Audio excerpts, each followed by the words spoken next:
How's it going, guys? Welcome back to my Johnny Arnett channel. This over here is Russell Broderick. This is my editor for the channel who's doing an excellent job. Actually, after the last video, they were complimenting you quite a Dude, bit. yeah, that I was telling you this earlier today. We were talking.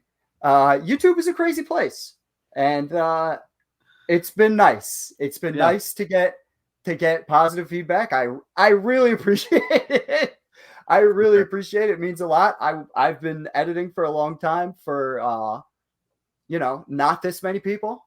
So like to to to get like it's been like 98% positive Sure, in the last few months, which has been or the for last sure. since we started this, which is just awesome. And thank you very much, everybody. I really appreciate it.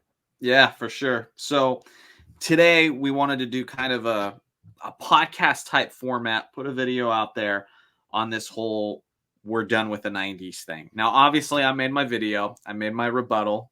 Russell did an excellent job editing it. It's kind of like a Most people, 50-50 job, though. That was kind of cool. yeah, I edited some of it and everything. It was I good haven't though. I haven't been able to watch a Johnny Arnett video as a fan in a very long time, and it was cool. It was funny. My friend was here, and I was like, "Hey, we got to watch this video." He goes, "Didn't you make this?" I go, "Some of it." So I don't Yeah. know what's gonna happen. I don't know what's gonna happen yet. And I had something very specific in mind. That Jordan montage at the end I did and that yeah, sort of thing. And by the way, the video was copyright claimed just because of those two songs I wanted to use. I was like, I have to use these. I don't care if we don't make a dime off of it. It'll get us subs and people will pay attention and know my feelings on it. So let's just do that. So haven't made a dime off that video, but just wanted to get my thoughts out there and stuff. So people liked the video, but the reason why I want to talk about it more today is because as much as I liked that video, I don't feel like it encompassed everything I wanted to talk about. And there is a lot to unpack with this. We're done with the 90s thing. So, yeah, one of the things I was seeing with a lot of younger fans who were responding to the video is at first they were trying to come at me before I made the video with kind of a logical response of just the NBA is just better now. Athletes are just generally better now. I mean, just look at these low lights. These guys suck. right, After I made the video, kind of debunked that myth, at least in my mind, and they saw it, they stopped trying to take kind of a logical approach to it, more of an emotional approach to it. Now they were saying things like, I'll read one of these more recent comments that I think kind of sums it up. sure, Let's see here. Where's it at? There it is. So this guy's a subscriber, and he says, this reason why this keeps coming up over and over again is because the current fan base is tired of hearing the game is soft now. It was tougher and better back in the 90s. As an observer for almost 30 years, yeah, I preferred the league in the 90s to 2000s because of the defense. But he essentially goes on to really sympathize with, today's generation. And I kind of do too. And I'm not sure if you see it the same way that I do. Um, but I really get that. I really understand that because 90s fans, old heads, basically people who are a fan of past generations and are above the age of 12 are yeah, labeled I an old guess head. so. Damn, I They're guess that get makes me an old they're head now, man. yeah. Yeah. All right, go They're ahead. getting a bit entitled when it comes to this sort of thing and saying NBA was better back in my day. It's soft now. There's flopping now. There's too much scoring. There's this, there's that, and they're just tearing it apart. LeBron sucks. Whatever sucks. Kevin Durant's a snake. And so young fans, and I'm thinking like the 8 to 12-year-old whose favorite Okay, player is like LeBron or Kevin Durant is hearing sure, that all the time.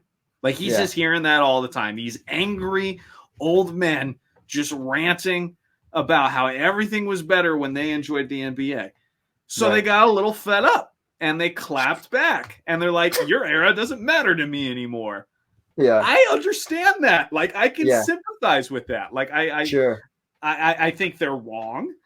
But at the same time, I think the guys who are always hating on the modern game a lot of times are wrong too, because Yeah, I'm of the opinion that it's a lot of misguided frustration.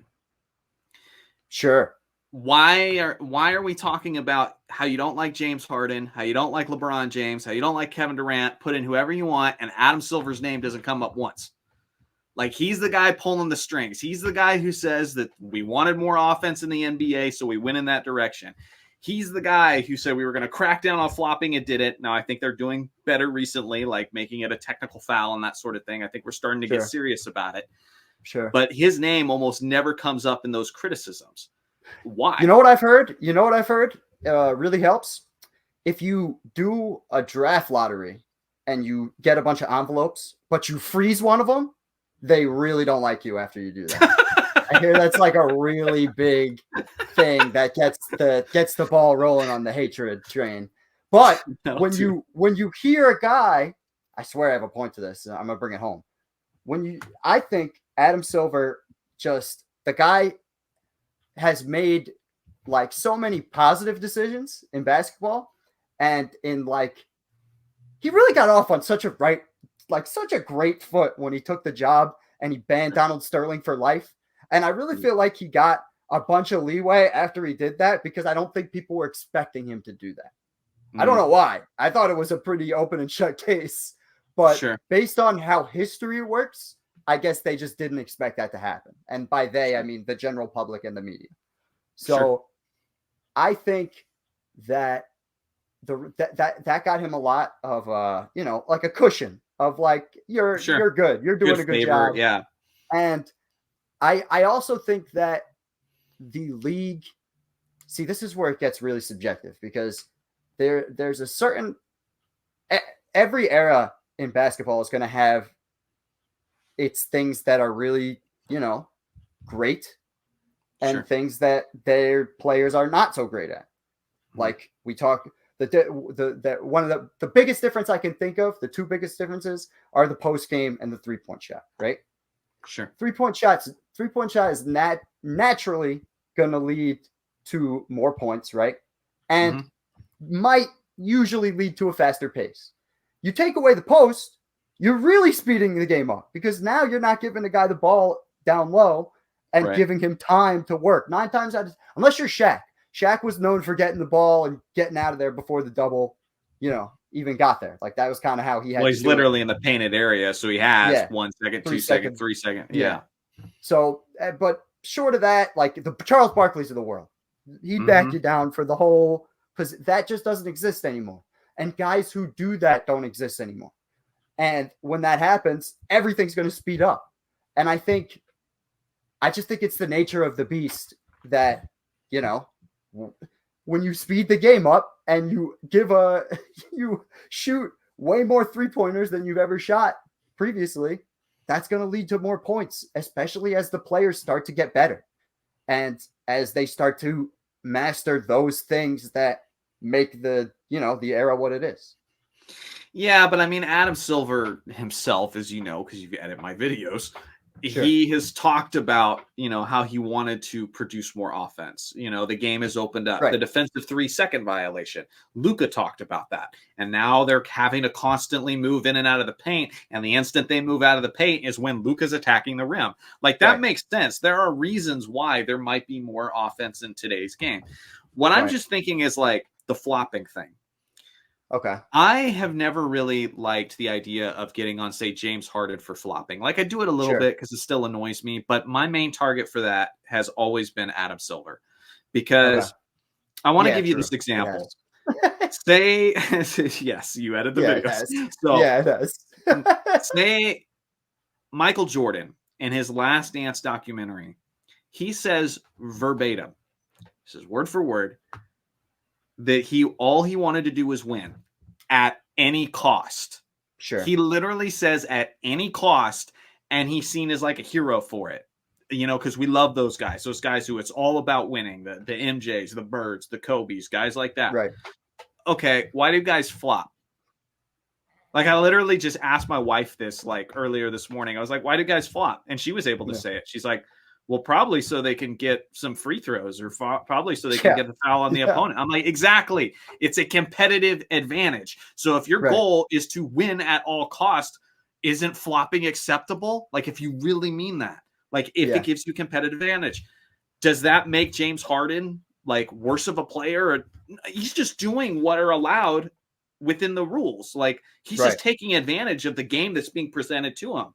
So really 100%. the person you should be looking at again is Adam Silver. So I see that two ways. Is one, I'm frustrated with guys my age and older blaming the players for stuff like that, because I think that is misguided. And and on the other end, when we're doing stuff like that, like the me's of the world, the people who are saying Adam Silver, don't take it as a shot like to your guys, because literally we just want the product to improve. Because I had another guy, this will be my last point, and then I'll let you chime in.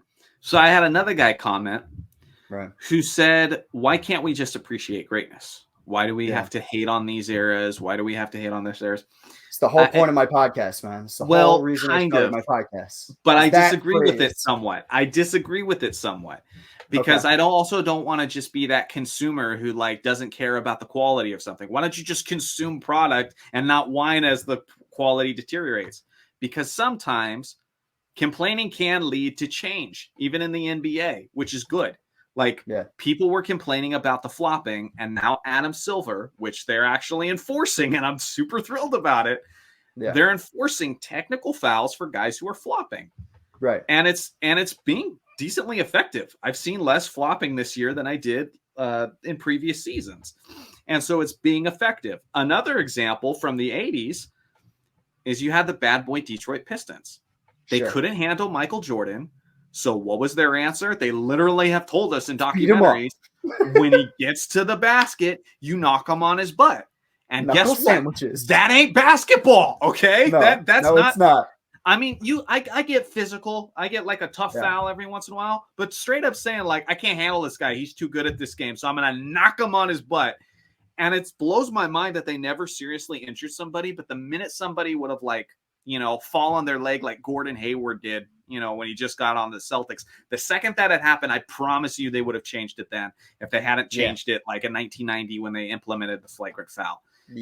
People were complaining that the Pistons were too physical. They were too rough. They were taking too many cheap shots. So they changed it, and that's how I see it. I'm like, yeah, you could appreciate greatness, but telling the league office, hey, we think you should do this to make your product better. I don't see that as a bad thing, I guess I don't expect, this is going to be a weird reference, but I don't expect the league office to be Goldilocks. What do you mean? I think it's either, so the 80s, the porridge was too hot. Now the porridge is too cold. I can't expect the league to always get it perfect all the time. It's going to take time for them to like adjust things. Like they had some adjustments to like some defensive rules to start this decade, if my memory serves me correct. And that made me and Dario were talking about it on our podcast, Apex Greatness. Check it out if you want to see more of this beautiful face.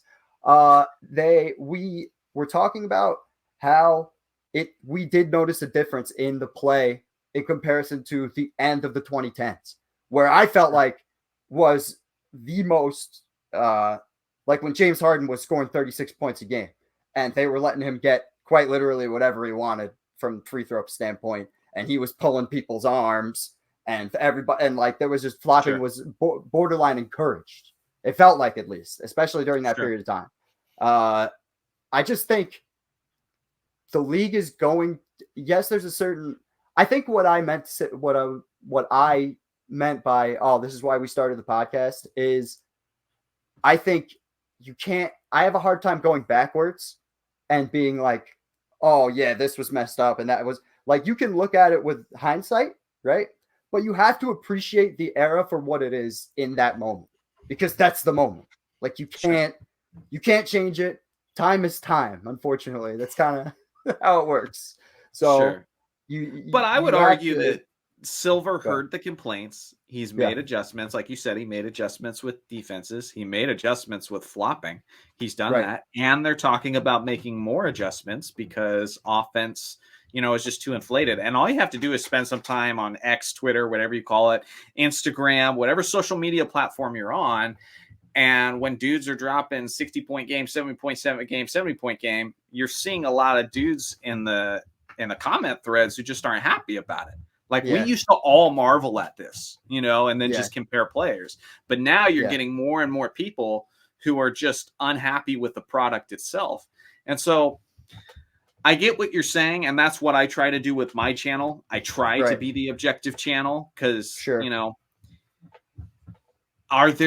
is this my favorite era? No, it's not. It's not. I mean, I Right. made a video about what I thought were the best decades, and, you know, most people who watch my channel probably think the 90s. I prefer the 2000s. I think that was the perfect balance between the physicality of the game, the three-pointers of the game, the mid-range. I feel like we had just about everything right. The one Right. detriment to that era was all the sketchy refereeing and like the 2002 Western Conference playoffs, that sort of thing. But as far as the product on the court, that was my favorite. So when you talk about it's never going to be perfect, I'm like, I felt like we almost had it perfect for a while, at least based on my preferences. Did you ever have an era that you felt like was yours? Well, you're saying what era of time? I just want to be clear. For me, it was the 2000s. Okay. Especially the late 2000s, you know, where it was like there was still things could still get a little bit physical, you know, teams still had their own styles. You still had your snipers, your 3-point shooters, but not everything just looked like a jump shooting drill. Like it was properly balanced. Like around that time, I believe there was like 20 to 25 3-pointers attempted per game, per team. And now there's 35. Like it's, you know, it's just, it only kept going up from there. So I felt like that was a time where it was very well balanced. So I have the thing up because I want to see, I think you're pretty close to being accurate on that. As you can see, late 2010s. Oh, it was that's even basically less than that. Yeah. Like that's basically why I wanted to, because my era, quote unquote, the era that I started watching basketball that made me fall in love with the game was this period of time. The Lakers, Celtics, multiple finals, that Kobe getting his last couple of championships, and LeBron going to Miami. That's when I started really, really watching basketball, like constantly. The first era I watched was the Celtics championship, or the first season I watched, excuse me. But I think the reason why I maybe feel differently than you do about your era is I very much look back at that era as one of the most, like, especially after 2010. All the guys from the 2000s are old outside of like LeBron, and, you know, they got LeBron and even Wade's kind of deteriorating. I think it is a very, it's like from a talent standpoint, it's one of the weakest eras of the league. And I think that might be a hot take. I think that people might disagree with me. I'll give you that at the center position. Center position for sure. Yeah, because you had Dwight Howard and Brooke Lopez was a debate for a little bit. We could go down the positions. Like point guard, you got Derrick Rose, Darren Williams, Tony Parker. Tony Parker playing 30 minutes. Like Tony Parker is a good point guard, but I don't think anybody sees him as an all-time great, you know, pantheon point guard. But are we talking about talent or small forward is dominant? That's about it. But don't you feel like those are two separate things? Because are we talking about talent or are we talking about the style in which the game is played? Because you don't think talent factors into the style? Somewhat. Rules help, but talent's gotta matter. Like, no, for sure. But the approach was different. I mean, you still had Steve Nash and the Phoenix Suns, you know, running things up in transition, and I don't know. That's a different way of looking at it, you know, for sure. But and I get what you're saying. The funny thing with transition, though, especially at that period of time, we're talking like when you say Steve Nash and the Suns, we're talking, here we go, 04, 05. The pace is 91. The pace today is close to 100. Let's see, 23, 24. We're at 98.8. Sure. It seems like only a couple points, but let me tell you, it makes a huge difference. Sure. Huge difference. We went from, like, this is like closer to where the 90s were, and, you know, this is that era. You like pace. Offense, though. And I like speed. Love offense. So when Adam Silver's talking about we wanted to increase offense, he's looking at you. Yes, and that's right. Because I'm gonna That's right. That's why I'm excited to have this conversation. Of the channel right now. He likes the high-scoring All-Star game. Yeah, that's right. Put it at me, please. Put it at me, because I really don't understand. And also, do you appreciate good defense? Butts in seats.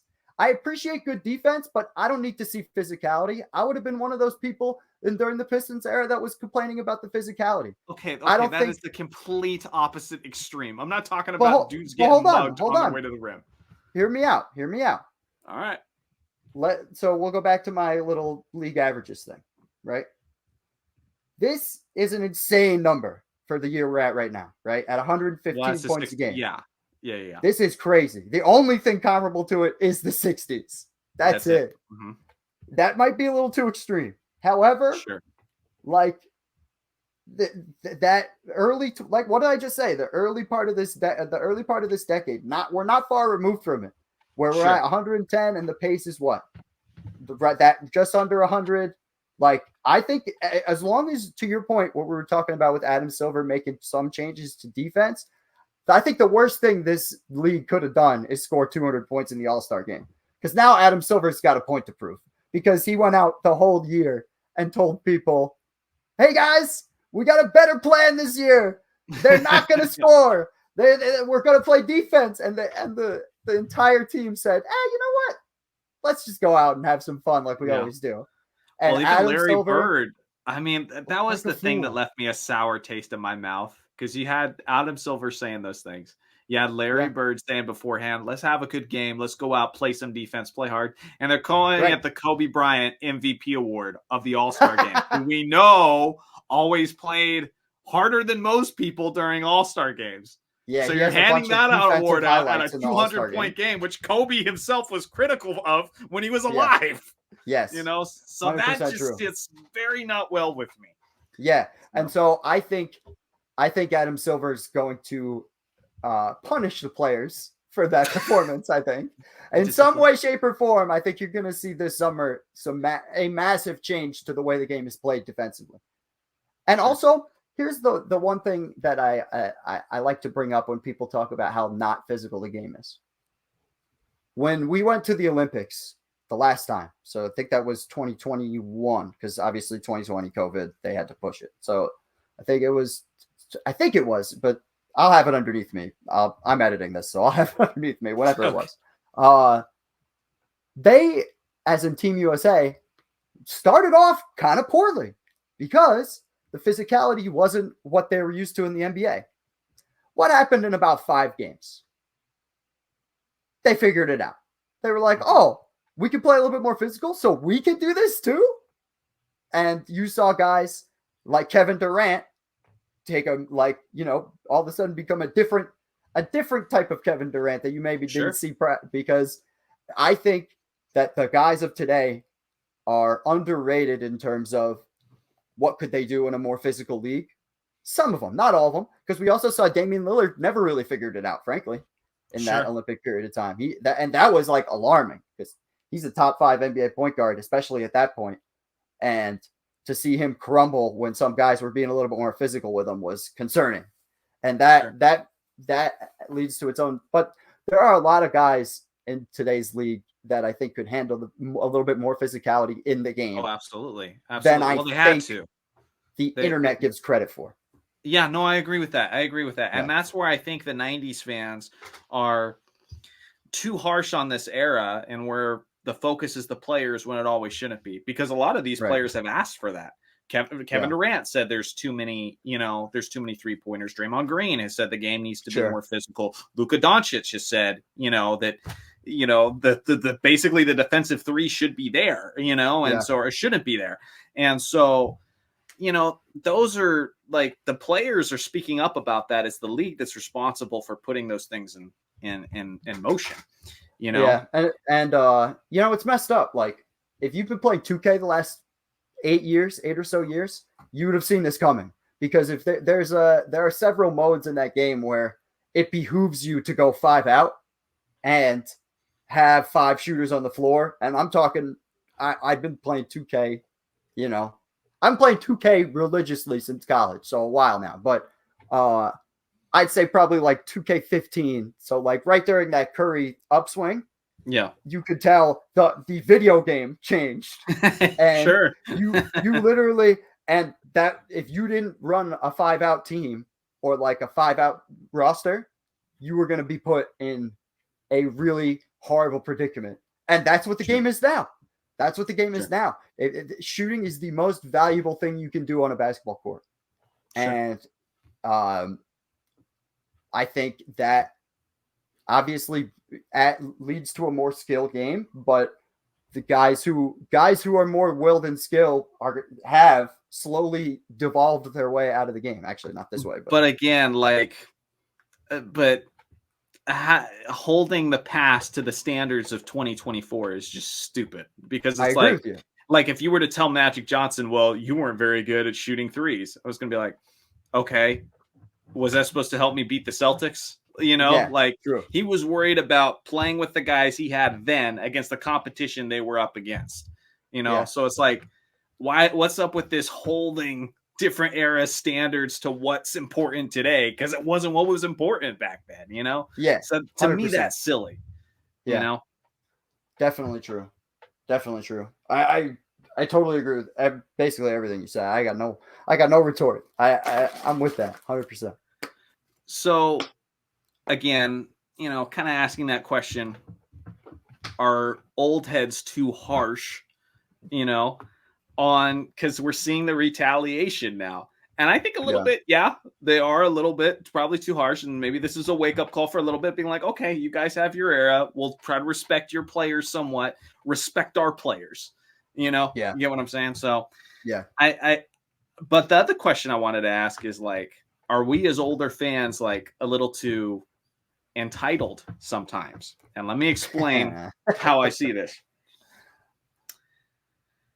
Today's NBA's is high scoring for sure. And, you know, averaging about 115 points a game right now. Yeah. But for the vast majority of NBA history, it has been high scoring. The 60s 100%. were higher scoring. Okay. Yeah. The 70s were comparable. Like if you just go to the left and put those seasons in chronological order. Yeah, put them in chronological order again. And we'll just start looking at points per game. A little bit bigger. So in the 60s, you're getting up as high as 118 points a game. Yeah. So this in the 70s, this is the points right here. In the 70s, you got several years that are still in the 110s, but you're well over 100, well into the 80s. And again, also a weird scoring dip in the 70s. Now I'm looking at it, and then it comes back up.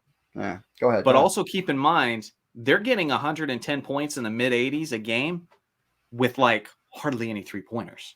Yeah, but look at that's just because the pace is outrageous. Right. They're running up and down and they're scoring, but there's some teams like the Denver Nuggets who are like Western Conference contenders. Now they were losing to Lakers pretty often, but they were making decent playoff runs, and they're playing no defense. Like there was a game with zero. With them, and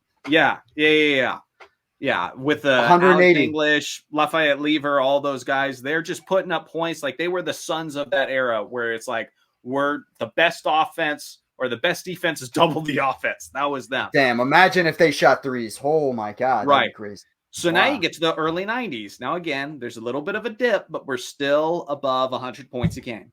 And it isn't until the mid to late 90s where you have a huge dip in scoring to where now they're scoring less than 100 a game. And that goes into the mid 2000s. Mm-hmm. Pace is crazy also. But here's the funny thing. So hard. They hated that during that era when it was happening. Like David Stern was talking about how there was concerns about how there wasn't enough offense and how they needed to make changes to increase offense, because some fans were remembering the glory days of Magic Johnson running up and down the court and games being 130 to 125. They weren't having that anymore now in the NBA. You know, games were finishing like 80 to 90. Some NBA Finals games, the Utah Jazz are finishing with 54 points. So they hated it. This is the series in question that changed everything. This series, if you note the scores, 74 to 78, 72 to 67. Yeah. Like, so what we're talking about, completely changing the entire outcome. So unless you count the 50s, which I don't, because it's like that's so far long ago. Like guys were shooting 35% from the field. Like they hadn't learned their jump shot yet. So I feel like that's low scoring for different reasons. Okay. Yeah. But if you're talking about NBA history that's low scoring, you have basically 1995 to 2005. And then everything basically outside of that has been high scoring. Yet we have a lot of fans who are acting like it should be the 95 to 05 window. And it's like, should it? That's literally like such a minor window of time, and we're acting like that is the absolute. Now you could argue ratings were the best at that time, and I think Michael Jordan and advertising and promoting him and his image and all that had a lot to do with it, you know. But if MJ played in the 2000s, do we not think that those would have had the highest rated NBA Finals games? You know what I'm saying? So it's like, why are we so convinced that the game should be that level of low scoring, you know, when the vast majority of NBA history has scored a lot more points? When we're talking about specifically the Jordan, the finals, and the ratings and stuff like that, that is just a product of the era. Like, whoever was the guy in the most popular sport during the era where television is being watched by more human beings than before or since, that's what's going to happen. That's just a product of numbers, in my opinion. Like that, you can't say that. Ratings like that, outside, like the Super Bowl, getting the Super Bowl number that it did, that's not all from television. People are watching it on the internet just the same, like strictly television numbers, ratings that they don't happen today in the same way because of people like us. Sure. But what I'm saying is there's a variety of reasons, and you can't rule out the MJ effect because, again, no, that's what I'm saying. He was it's the same thing with Tiger Woods from that era, or like, you know, the home run race from that era. It's all in the same period of time. But what I'm saying is the television put a giant magnifying glass on those guys, the star, the number one guy in, you know, said particular sport. Sure. It put the magnifying glass completely on them, and that's how you get 30 million people watching the Game 6 of the NBA Finals. Like, well, you could even argue now that there's hardly anybody watching because everybody's just watching highlights. I think that's a thing. That too. But Sure. Yeah. People, and it's a more on-demand world. Also, like, you got to understand, and I know this because, you know, wrestling. This matters a lot in wrestling. People like to record and then watch it on their DVR a few days later. That factors into a whole separate set of ratings. So that's a whole different ratings discussion. But I think in terms of what you're saying about where the pace was and where the points are, I think it's strictly nostalgia. I think the nostalgia brings you to a point where, like, you know, you grew up in LA during this period of time. Like, yes, that's the, you know, I don't think it's purely nostalgia though, because like the way I view defense is the way I view, like, I think defense, like having a good defensive presence makes things better. I'm not saying I want it to be low scoring like the 50s. That's not what I'm saying. Okay. I'm not saying I want Pistons Pacers 2.0 where teams that's why I pointed that out. That's not what I'm saying. I'm saying I want a balance. Because for me, like, no defense being present and the final scores being 150 to 140, which we've had a lot of games like that this year, to me, that's a big movie with no villain. That's the Avengers with no Thanos. To me, that's what that is. Like, you need opposition to, like, pique interest, you know? And when they just look unchallenged, it's like, what are you overcoming? You know what I'm saying? And so, to see if we can get the playoff numbers, because I would like to see that too. I would like to see the numbers for, like what the playoff pace was every year, because obviously that changes everything. Like, it changes significantly. It's every year, no matter what year I click on here, the pace will go down during the NBA playoffs, no matter what year you pick. Like, and even in the faster pace, doesn't matter. Obviously, in the slower pace, it would get even slower. Hence that Eastern Conference Finals I showed before. But let me see. Yeah, let me see if I can get this real quick, because. But for viewers, that would be my question. You guys can comment in the chat. Is if you believe the 90s, that 90s era, early 2000s was the golden era of basketball, and it should be like that because it was low scoring. And Russell's saying it's only because of nostalgia, which I'm not saying, but he said. what is your rebuttal to that? Like, because again, the vast majority of NBA history wasn't that, you know? Right. So why is that 10-year stretch the perfect 10-year stretch, which the rest of basketball has to be like? And that's what I want to hear, like people chiming in about it. Again, I liked the NBA a little bit later. You know, Yeah. Could you So you're call me talking biased? Could you call me biased for that? Yeah, I guess because of Kobe. You could honestly call me biased for any era. Like literally, like almost any era. The first era I was exposed to was the 1980s on my dad's VHS tapes. Like the first games I can remember watching growing up, being like 4 or 5 years old, Right. was Larry Bird against Magic Johnson in the NBA Finals, and he recorded Right. a lot of those. And then the 90s came along, and I was a kid, and I grew up through the Michael Jordan era. And then I was in California when the Lakers were winning, you know, championships in the early 2000s. But you know what? I didn't start making really nice money on YouTube until the late 2010s. So I kind of like how basketball's been going for me lately, you know?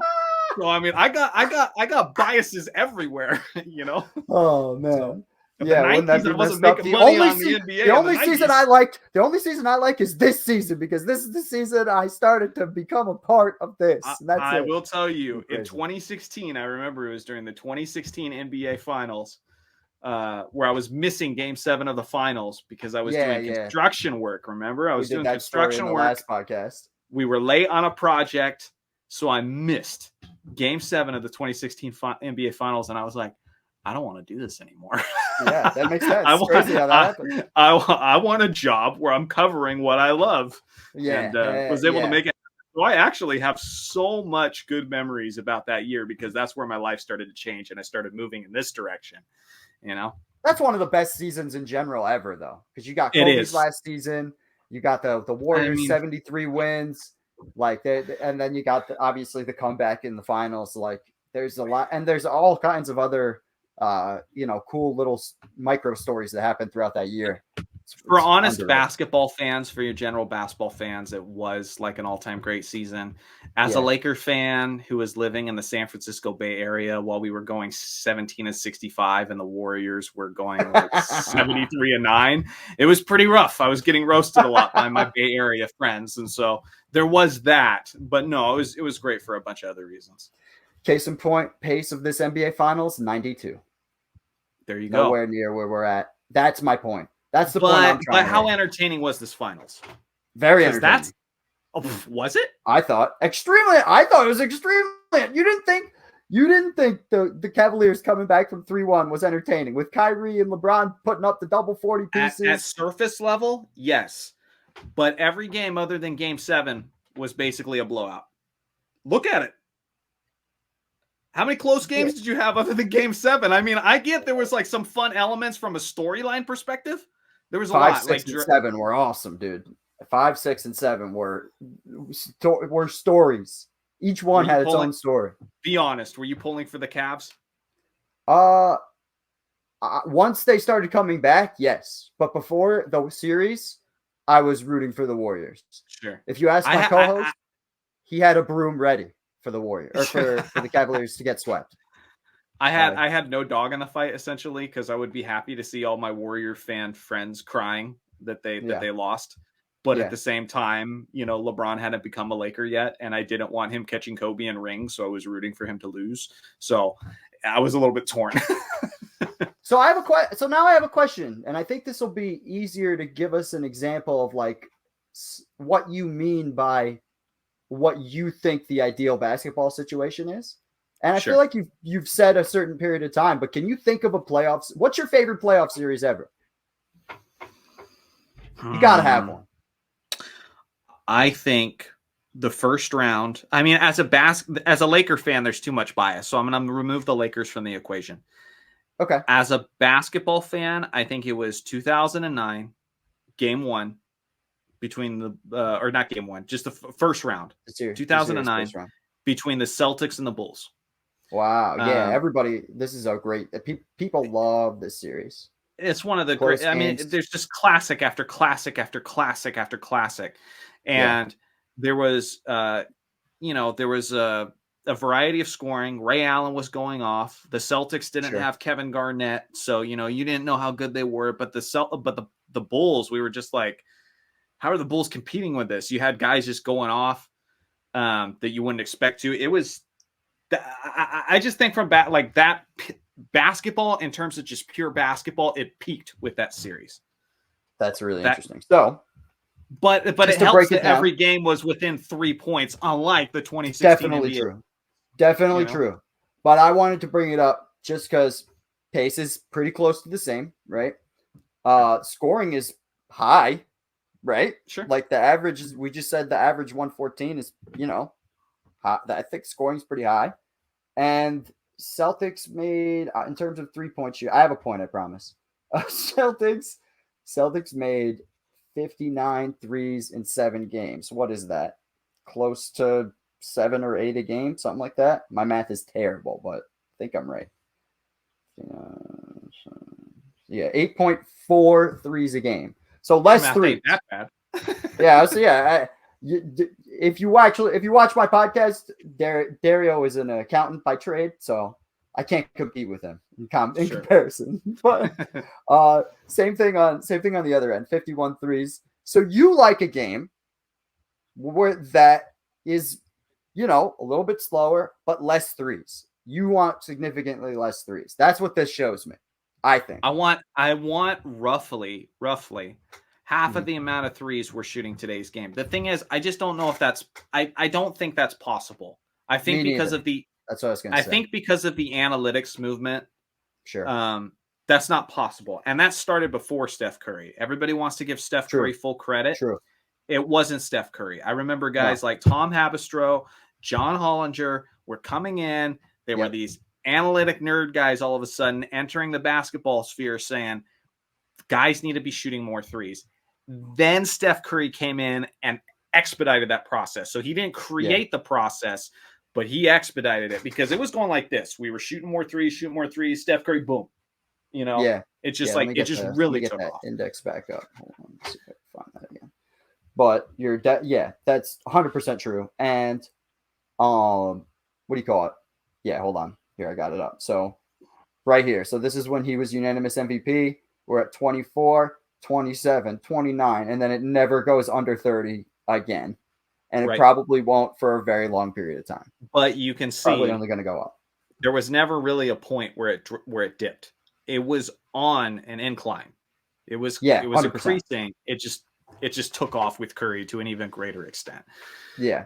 And it forced people to draft. I think what Curry did more than anything else in terms of that and swinging the 3-point is it forced scouts to think about the 3-point shot more than they had previously, I think. What frustrates me is why doesn't the league experiment more? Because there wasn't enough scoring. There was no. I'm sorry. I'm getting to my point. In the late 90s, I was going to say, I think they do a ton of experimenting nowadays. No. With this whole offensive concept with too many 3-pointers. So there wasn't enough offense in the mid to late 90s. So what did they do? They shortened the 3-point line. Okay. Mm-hmm. Now, that is an important thing to consider when you're looking at NBA history, because Michael Jordan shooting 42% from 3-point range during that year. People bring that up a lot too. And it was okay, he was efficient, but he was also shooting threes from 20 feet instead of 23 feet.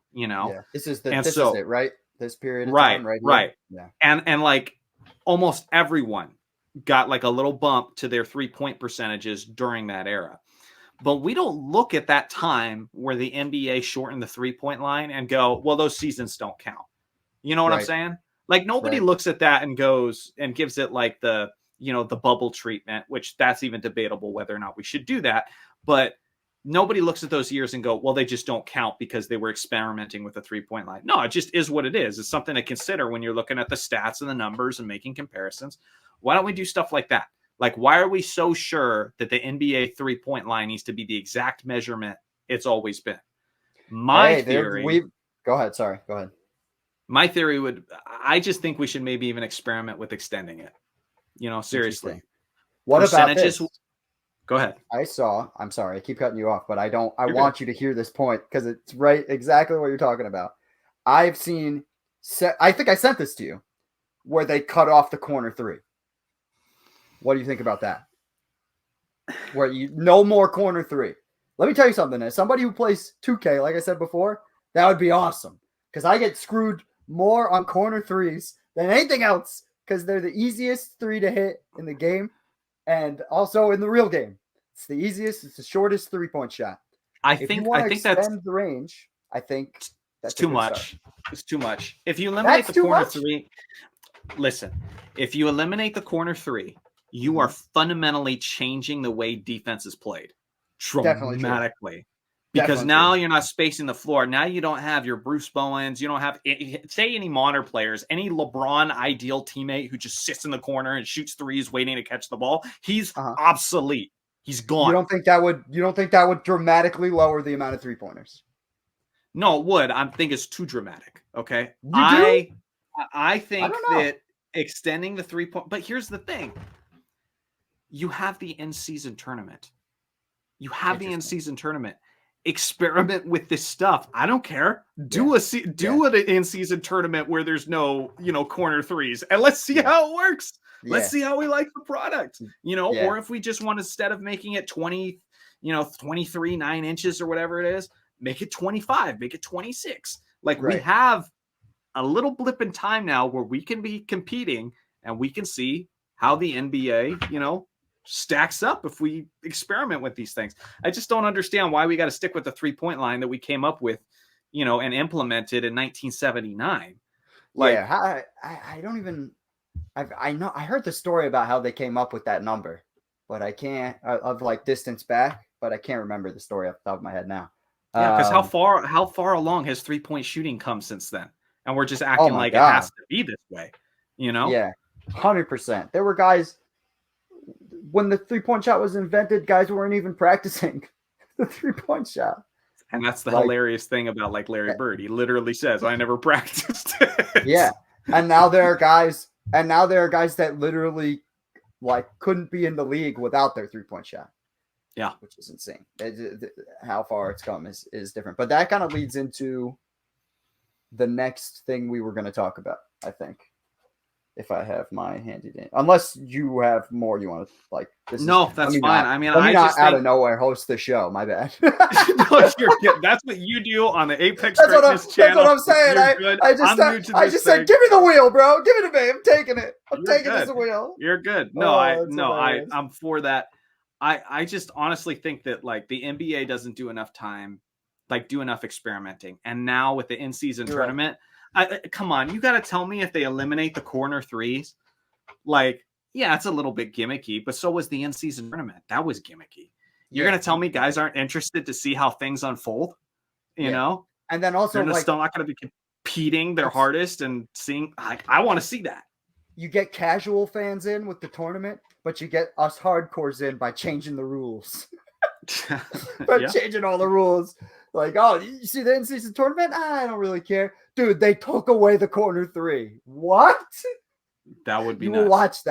You will watch that. Anybody who does, especially people like you and me and are in this YouTube sphere, that's how you get people to, that's how you get everybody to watch. I think you're right. I think they should do a little bit more stuff like that.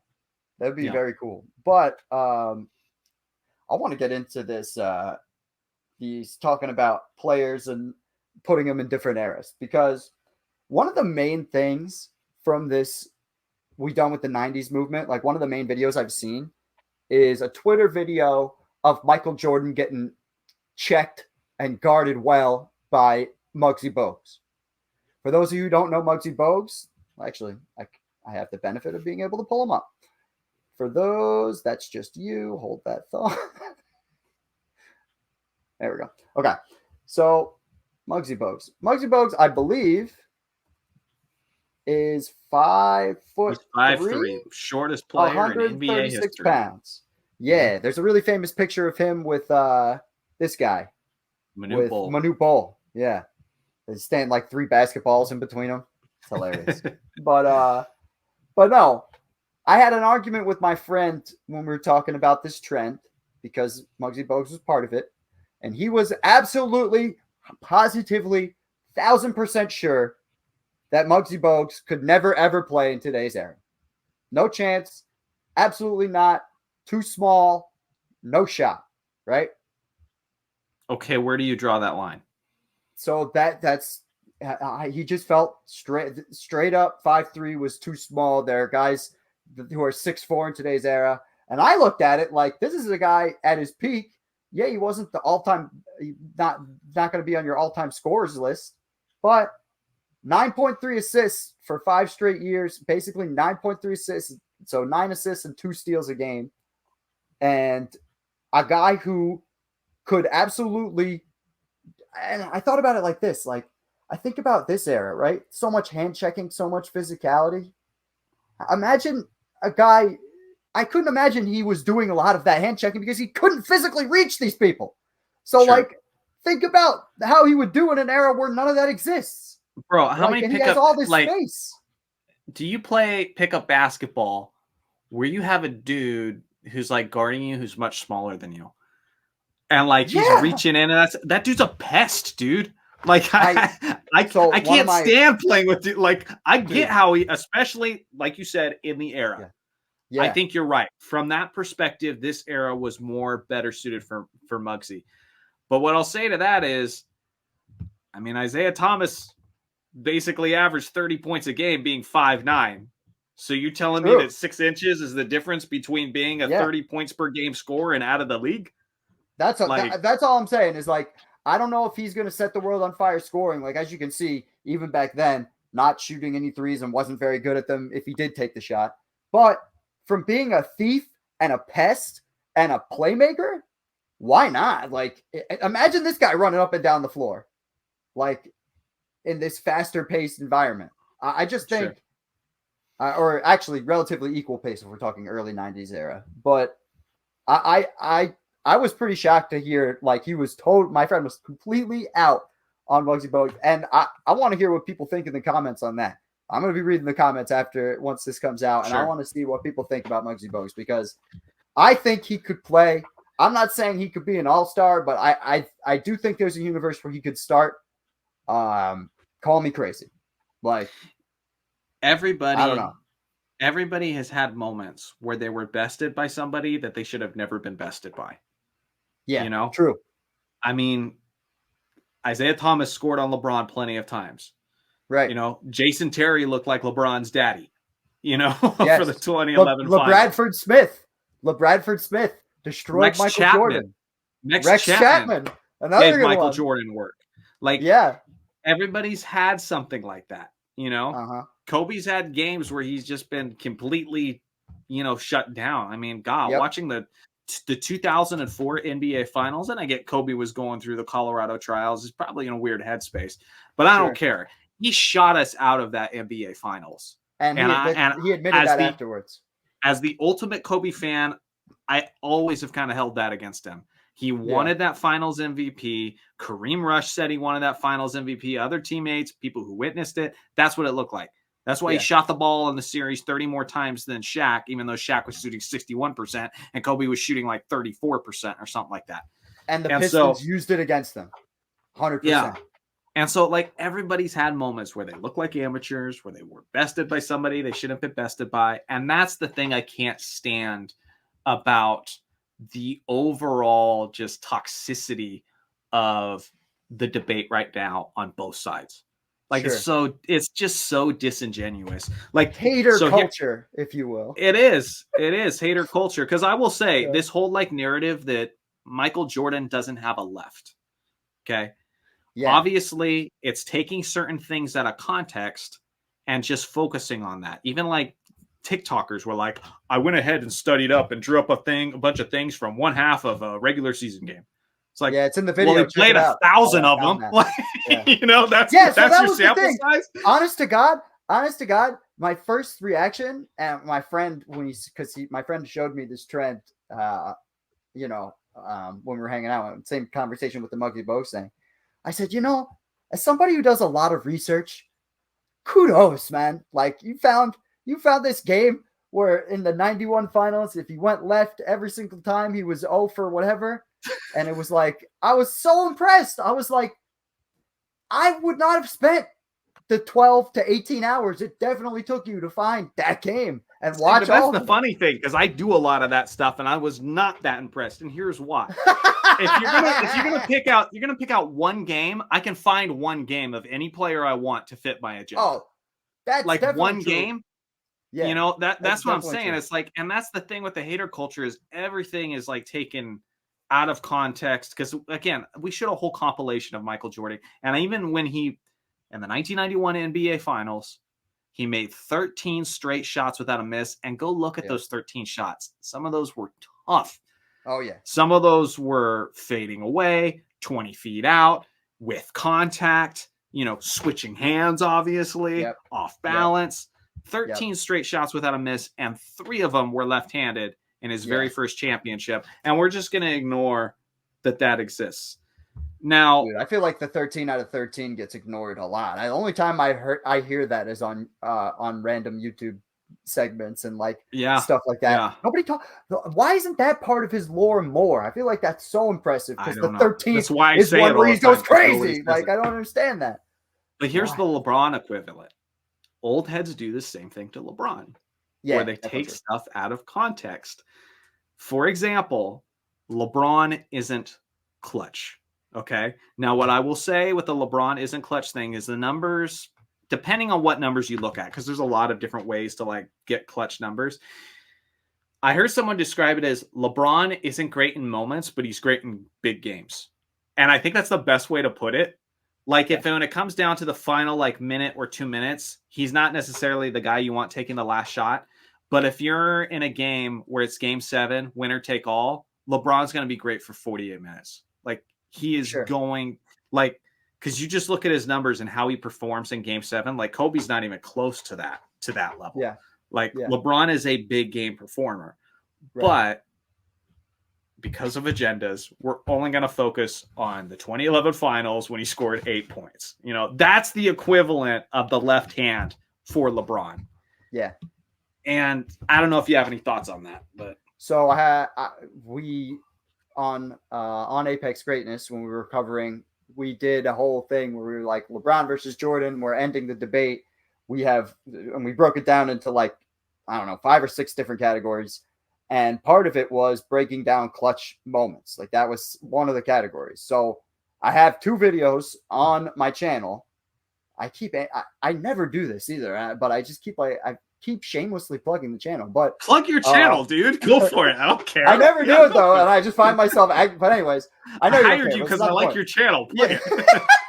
But still, on our channel, we have LeBron's most clutch moments, and we have Jordan's most clutch moments. Jordan's most clutch moments is about 15, 16 minutes. LeBron's video is 27 minutes. Wait a minute. When you're talking about longevity, and also we define clutch as the way they define clutch when they're counting it statistically. LeBron has more clutch like that narrative is a crummy narrative. And you know what destroyed it? The 2018 playoffs. The 2018 playoffs took a sledgehammer to that narrative, in my opinion. Sure. Because he hit multiple buzzer beaters, including embarrassing ones where he's floating off the glass off one leg and one foot. Like, I don't know. It's hard to say that about him now that he had one in the first ever playing game where he can't even see. Like that whole thing, that shot he made over Curry. Like there's a lot of things in his career to say that he's matured into a way more clutch player. So I also think at times, especially in this, more on-demand culture than the one I grew up in the 2000s and early 2000s, people want their guys to be great now. Like Wembanyama, they want Wemby. I hear a lot of people talking about how they're mad that Wemby doesn't play more minutes, because if he played more minutes, this is what he would be averaging. Right? They just want stuff. Instant gratification. Instant gratification. And with LeBron, it took time. With Jordan, it took time. It maybe didn't take him time to be clutch and make clutch buckets, but it took him time to get to winning a championship and having a championship winning team. Oh, yes. Like it takes guys time to develop their game. That Kobe, again, a lot of time. Took 4 air balls. Yeah, exactly. To the point I made earlier. That's how time works. Like you gotta, and as long as you're seeing constant improvement towards that, I think I think it's unwarranted criticism. However, the reason why LeBron, went ultimate heel turn is because he went against what people had wanted and what people's expectations were in terms of leaving Cleveland. And that kind of all of a sudden, then LeBron's not clutch. Then LeBron can't win the big one. Before that, when he was in Cleveland that first run, people were saying he was better than Kobe then. People were talking about like putting him over the moon, like super babyface or good guy run. Sure. Super good guy run. Like, I've wanted to make a video for a long time and seriously remove all bias out of it. The problem is I don't know if it'll be received the way I want it to be received. Right. I've wanted to make a video basically called Why LeBron is the Most Hated Player in the NBA, but as a character study, literally as a character study, because there are so many elements to it, so many elements to it. Yep. Okay. Because you have the Michael Jordan comparison, you have the old era, you have Kobe Bryant comparisons and how he's come into Los Angeles and he's fundamentally different than Kobe. Like he's going to pass and call it the right basketball play. Kobe said, I'm going to shoot and it's the right basketball play. Right. So he's fundamentally different there. His rivalry with the Celtics, his rivalry with Steph Curry. And then you get into stuff that's off the court. It's like, okay, it's politics. Now we split the country in half on their opinions on LeBron James, so no, sir. I mean, there is that, then you get to LeBron, like speaks highly of himself, and a lot of other guys take a more humble approach and people tend to hate that. Somehow Muhammad Ali could call himself the greatest of all time and he had the charisma to pull it off and people are like, he's the greatest of all time. He's like, everybody's like, no, he's right. And, but 100%. When LeBron does it, has a chosen one written on his back, says, that's because I'm the best player on the planet. That series right there made me the greatest. Like people don't receive it the same way. So there's people who don't like the lack of humility. Like there are so many different kinds of LeBron haters. And I feel like that needs to be studied and explained. You really touched on something that I find to be incredibly interesting with that. I think when we're talking about Muhammad Ali and LeBron James and how they're wired fairly similar in a similar way, but also look at Jordan in the moment, and MJ in the moment was perceived as a guy who maybe is different than the guy we know now, who was now we know he was a cold-blooded killer. He was talking trash to everybody.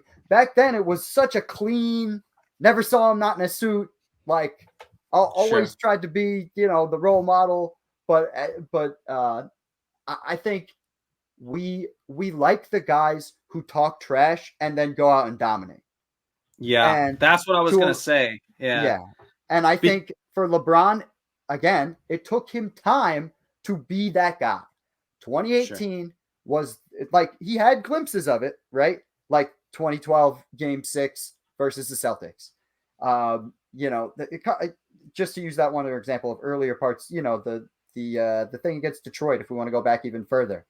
But he never was, because of his lack of perceived killer instinct, because I think he had killer instinct, but to your point, he wanted to make the right basketball play. He thought about it more like a Magic Johnson and less like a Michael Jordan, but still both those guys are killers.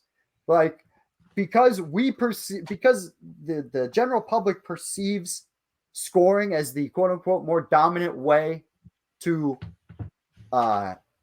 show your skill set on the basketball court. Again, 2018 changed the perspective for me. When LeBron went out and I think it was games during that Eastern Conference Finals against the Celtics, and he was like, I think we're going to be fine because I'm the best player in the world. You felt that. You felt that in your chest because that guy was putting the whole team on his back, like a backpack. Sure. And there was no other way to look at it. There wasn't but you don't consider, but look at all the other guys. There were no other guys. But you don't consider that maybe that alienated some people? It definitely did, but once we got to 2018, I think it was more endearing. What I mean by that is people were more empathetic to his plight. They had that SNL skit where it was a bunch of comedians standing in for LeBron's teammates. Yeah. I mean, I can't ignore the fact how different it was. And part of that, I think, is part of it too, how different it was for a star player to make that claim about himself. True. Because Magic, to my knowledge, Magic never did that. Bird never did that. Jordan never did that. You know, Kobe in front of the media. In front of the media. Doors, and you want your guys. They did. And I want each and every one of those guys to believe it. And if they didn't believe it, I'd be like, where's your competitive drive? Like, that's pathetic. Right. Like, I want each of them to believe it. But it's different to brag about it, you know? If I think I'm the best YouTuber on YouTube, like, okay. But if I go on my YouTube channel and I say it, I'm going to get a lot of people who are going to be like, you suck, Jonny. That'd be a hell of a gimmick, though. That'd be a great gimmick. What's up, guys? I'm Jonny Arnett, and I'm the best person you're going to see today. What's going on? Okay, I don't believe that. Let me put that out there. That would be beautiful. I'm the best thing going today, and all of you guys would have a worse day without me. That would be, oh man, I would love that. There is no best. We're in a popularity contest here. But anyway, it's but yeah, I just think that would be a cool video and something that, you know, that really just needs to be tackled, because from that standpoint, like, LeBron is very different, and I think a lot of people don't always know how to handle different. You know, it worked for Muhammad Ali, but it didn't. I don't think it initially worked for Muhammad Ali. I'm not old enough to. Yeah, like when he was saying, I'm not just talking about, like, you know, whether or not he wants to go to war and that sort of thing. I'm not just talking about that stuff. I'm talking about literally just saying I'm the greatest of all time. You know what I'm saying? Like, that guy went out of his way to be polarizing. Yeah, but if you listen back to his interviews, that guy was ahead of his time in terms of, like, what he thought about the world and his viewpoint on the world. That man was super ahead of his time. I love Muhammad Ali, man. He was awesome. The original smack talker Skywalker. Sure. No, love for sure. Guy. Yeah, I don't know. That'll be fun. I don't know if it'll ever be received, especially coming from my channel, because I'm like the old head channel. I'm always going to side with the old guys, even though I haven't. You know why? You know, it would be the perfect time when he retires. When he retires, it would be perfect. You put that out right within a week or two after he retires, and I feel like it'd be the perfect digestible video. So you have his whole career in front of you. So I'll encapsulate LeBron's career in 2050. Sounds great. Yeah, that's what I'm saying. Yeah, it'll be good. It'll be good. You'll be in hospice. I'll be chilling. I'll be in hospice. We'll be sitting in bed together, coming up with the script. It'll be good. Yeah, why not? Whatever. But no. What do we got left? So there's one more thing I wanted to touch on of the stuff we have written down. We do notes. We're professionals. We have notes.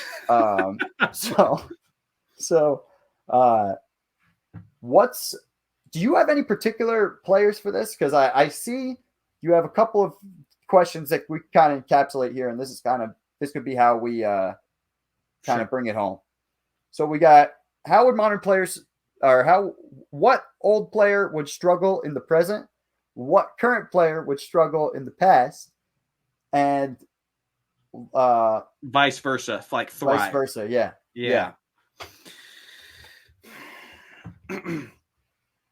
Let's see, you go first on this. Yeah, let me see. As far as a player who would thrive, I mean, most people aren't going to make it this far on the podcast, so I'll talk about it because I actually I think, and I know he's young. I am so excited, like, to make the video talking about Victor Wembanyama in the 80s. Okay, like, interesting. Because here's the thing.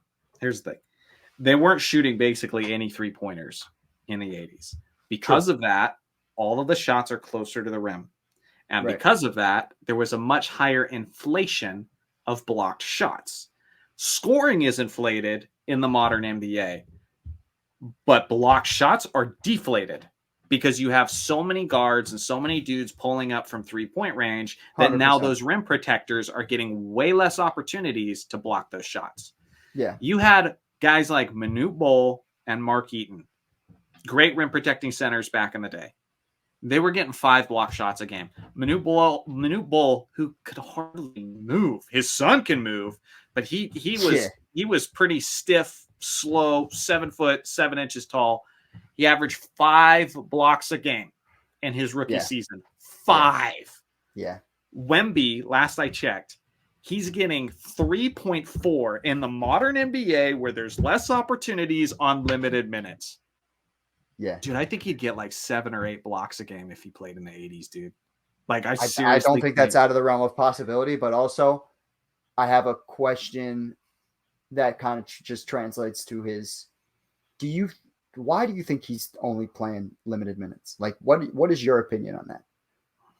Because I brought it up before, and I'm curious now what your opinion is on that. Because the thing about the 80s is, and actually really every era except for now, stars play 40 minutes a game.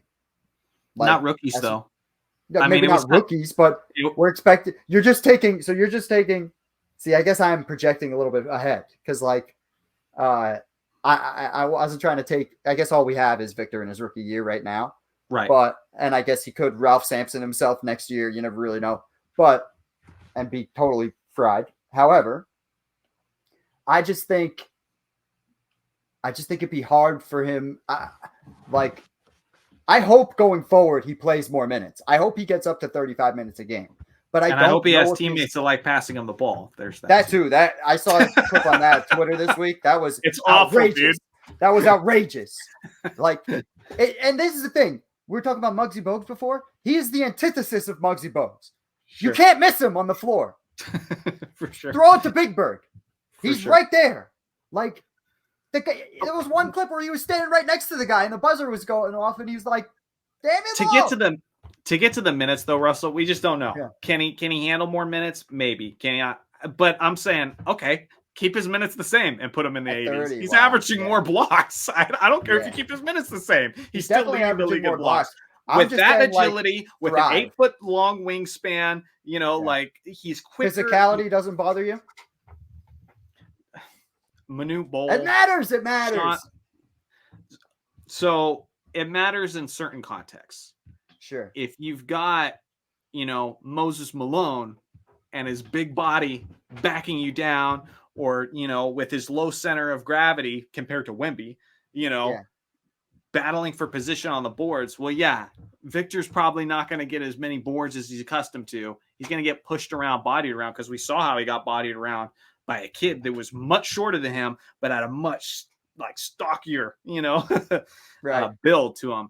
So we know that can be an issue for him. But as far as that reach, that quickness, that agility, that, blocking those teardrops that be, out of most guys' range, chase down block shots for layups, on weak side and things like that. Like, I'm not worried about that. That's what I'm talking about, is from the rim protection standpoint. That specific aspect would be nuts to see. As far as the scoring and stuff, I think the transition would help him. Oh, yeah. Because we've never Sampson was close, but I don't think we've ever seen a 7'5" up guy be as skilled with a basketball as Wemby is. Doing behind the. He's so fluid too. And also off ball movement. Nobody in the 80s was doing that. He would look even more like an alien. The only person I've never seen anybody move off ball the way Wemby moves. And I don't care how big you are. He looks like Odell Beckham Jr. out there. He's literally running wide receiver. I've never seen anybody break somebody's ankles like that without the ball. I've seen good off ball movement. I've seen Curry and Reggie run around screens and Ray Allen. I've never seen guys he shattered. I've seen him shatter people's ankles without the basketball. It's just crazy.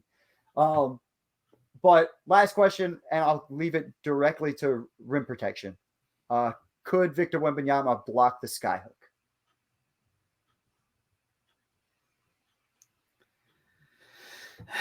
I don't know yet. I think at some point he'll probably be able to. As he gets a little bit older and, he gets a more muscular build and that sort of thing. I think at some point he'll be able to. But I've also seen shots that, I think his timing's off, I think he's this kid who's new to the league and he's still getting caught off guard. When LeBron hit that awesome, 3-point shot right over him, Wemby should have blocked that. Sure. But LeBron caught him sleeping at just the right time. you know, and maybe the predictableness of Kareem's skyhook, you know, might have played a factor in his favor. I don't know. So it's close. I think he'll be able to eventually, but I think Kareem would be getting that off on him at first. Imagine if anybody his size, this drives me nuts. Why does nobody do the skyhook? Why does nobody even try it who's that size? It makes no sense. Wemby could get, 4 extra buckets a game if he just posted up and did the skyhook. It doesn't even, you don't even have to post up to have that much time. You catch the ball, you turn, put the knee up, and you're chilling. Like, I don't think it's that easy though. Like, I think definitely not. That's the thing, and I think that's the part people miss is it's not easy. It's not like you spend a summer working on the hook shot and now you got it down and you're using it in the NBA. It's like these guys have played one way. They were taught by their coaches to play one way. Like, that's what it takes. It take a dad, which I have a very tall wife, and when we have a child, maybe I'll start implementing this guy. Oh my God, but, yeah. But that's the thing. If there's a hypothetical basketball player and you don't teach him all the historical things, I'll be upset. If family's going to be telling him he's taller than last time they saw him every time we get together, then I'm teaching him the skyhook.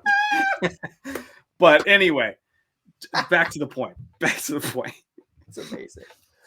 Kareem has been vocal about the fact that he was working on the skyhook from a very early age. Very true. So it was like riding a bike for him. And so I think that's what it'd have to be. It'd have to be somebody working on it early on, but it's such an unconventional shot compared to what the vast majority of players learn today. True. The angle of your body's different. There's less moving parts because you just put it up here and it's all just about the wrist. It's just different. So I think that's it. I think guys just don't it's too hard to perfect. I'll make a bold prediction. I'll say in the next 20 years, I will say. You think someone will figure it out? Yes, and here's why. Look at the from a physical dimension standpoint. Look at where the league's going. Long, Big Bird looking freaks. Like, that's all that exists. Are these long, Gumby looking people? Chet, Chet. Wemby, we got guys like Giannis even. I think Giannis could be an amazing hook shot guy. Even Kevin Durant. We've got used to Kevin Durant, but he's 7 foot tall. Like the most slept on 7-footer in human history is Kevin Durant. And, I disagree with that. Why? Everybody thinks he's 6'9". I don't know what you're talking about. And every kid says he's the greatest scorer ever because he's 7 feet tall. But dude, for years I had to convince people that Kevin Durant was 7 feet tall because on his Basketball Reference it does not say that. Says he's like 6'10" or 6'9", and in NBA 2K he's like 6'8" or 6'9". I quote Basketball Reference all the time, and people are always like, "Charles Barkley isn't 6'6", he's 6'4", and I just send them a link. I'm like, take it up with them. Like, just talk to corporate. Like, but that actually leads me to my point. Whatever they're listed as. I'm really glad you actually brought up exactly who you just brought up in Charles Barkley, because I was thinking about guys. I figured I would take on the players today that might thrive in an older era. And I want to bring up somebody because I was just thinking, like, who's a guy who's just totally. And the first guy that popped in my mind is maybe not this year's version of this man, but peak Russell Westbrook, I think would be better earlier. Like, put him in the 90s. Yeah. Maybe he's not averaging a triple-double, but he's carrying a team. He is absolute. And considering how back then you could, and this is the biggest difference between now and then, besides pace and all the things we've talked about on this podcast, you could have a guy score 35% of your points and win a game in that period of time. And Russell Westbrook, especially let's say that 2018 Thunder team where it's like him and Steven Adams and just like a bunch of guys who are there to be others to Westbrook, I think would be a serious playoff team in that late 90s period of time. In the West, he's got the right attitude for it too. Like, I see him, people hitting him hard when he's going to the rim and he ain't going to stop. Like, he's just going to keep attacking that basket. Iverson was like that. That's the thing about Westbrook. I'm so critical of him, but he's one of my favorite players. And Even though And he that's didn't work why. in LA, I still kind of liked seeing him in a Lakers jersey. I'm like, this doesn't really work, but I'm glad it finally happened. Yeah. Yeah. I'm sure he was too, because he's a local LA guy also. Right. I think that's why he ended up staying with the Clippers too. But no, I really think he would do good. And then I'll just throw another name, just thinking about guys who do a lot but are rather undersized. There's a guy who plays for the Knicks, Josh Hart. I just watched him have 20 points, 19 rebounds, and 10 assists. His whole career, he's been a guy to get a ton of rebounds. Like, Sure. I'm not saying he would be a superstar, but I do think he would be a fringe all-star, maybe considered better than he is now if you moved him backwards, like late 90s, stuff like that. Because he's got, again, right mentality and the right type of game. Like that style, undersized rebounder who could get you buckets and facilitate, like that would be a fringe all-star, maybe even consistent all-star person. Not in the East though, definitely in the West, because MJ just takes one of those spots every single year. It's crazy. Sure. It's like you only get one shot if you're a two guard in the East. All right. Well, those were the safe ones. Yeah. Now do you have a guy who would struggle? Ooh, would struggle back then or would struggle today? Let's start either way. Whatever's easier for you to pick. Since I did the current day guys, I'll go. I'll start with the old guys. So the thing about previous eras of basketball that doesn't work in today's game, role players back then could be elite at one thing and be terrible at mostly everything else. 100%. There are several guys who, like, their job, it was like, your job is to get rebounds. Your job is to come in and be physical. We just want you in. You stand in the court. You shoot. I don't care if you play defense. Just shoot the ball. Mm-hmm. Those kind of guys could not exist in today's game. So there's a couple of guys. Steve Kerr, no chance. Dennis Rodman, I think, would have an extremely difficult time because but the only thing that saves Dennis Rodman, underrated passer, really underrated passer. Guy who could get the ball out of his hands and very unselfish, and I think that might be able to help him. Well, hold on.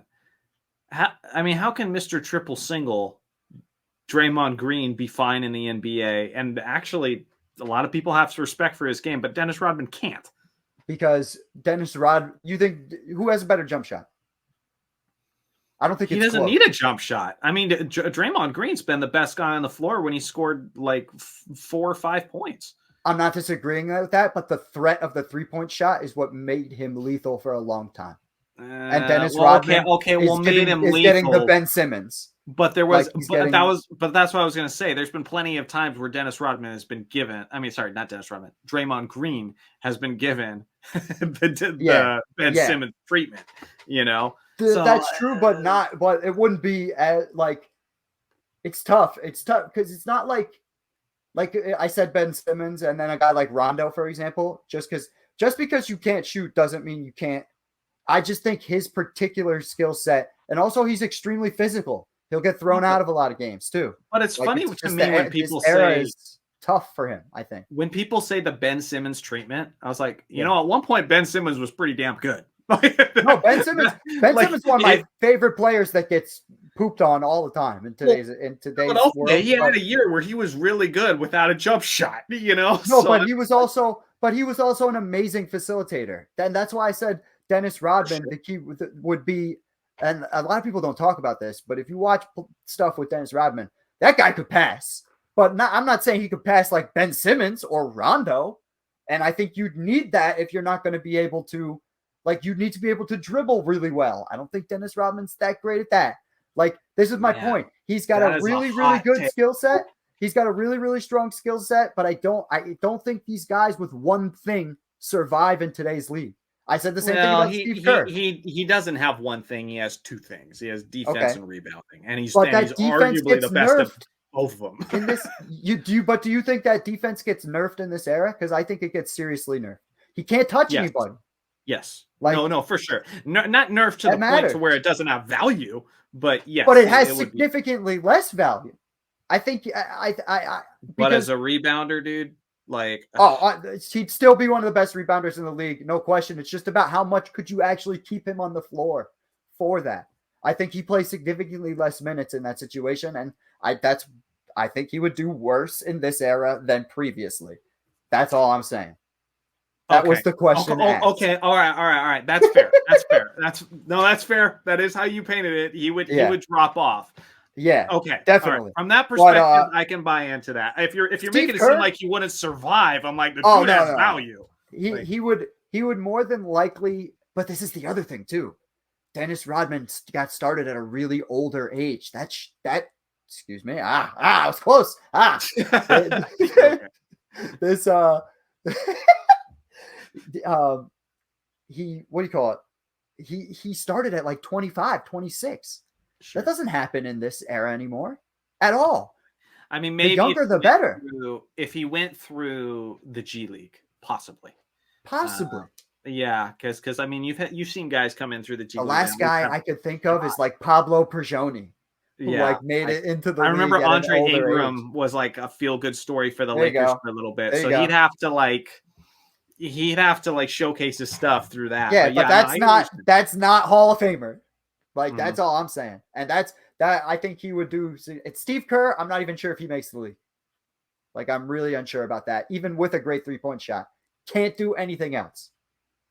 Like he was a decent dribbler. He just was never asked to do that. I mean, dribbling's one of those things though. When we talk about, it's the separator of eras, in my opinion.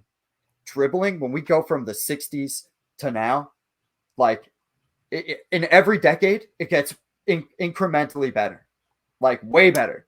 People, yes, and it's weird. But I can make a strong argument that as time has gone on, they've allowed him to do more. You know, definitely true. Yeah. Because I mean, you go so far. You go to Kuzi time, and they're like, everybody's laughing at how he's dribbling because he had to keep his hand on top of the basketball. Well, he had to. It was illegal. I mean, there was literally one point where this was considered illegal if you put it on the side of the basketball. So, like Iverson, Iverson, like every time he tried, even when Iverson was playing, if referees got mad at him one night, they would call him. Yeah. And you've seen it loosen up as time has gone on, because 100%. That was one of the things that Magic Johnson was getting killed for, is people were saying that he used to carry the ball all the time and they just never called it. And so he now loosens why Magic would be sick. Oh my God. Magic would break the power forward position in today's NBA. That's something that I don't think people really consider, but I don't know if he would play point guard simply because he was never good at guarding quick guards. That just wasn't his thing. But man, if you put him at the 4, like he transforms that position. Yeah. I would even take 91 Magic Johnson, the guy that was posted up and making all these sweet plays in the post and like totally dominating from that spot.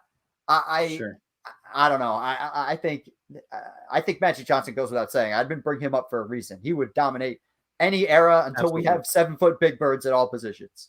Yeah, that is for sure. The only time and even then he would make the league unquestionably. Like he would never be diving down. But go ahead.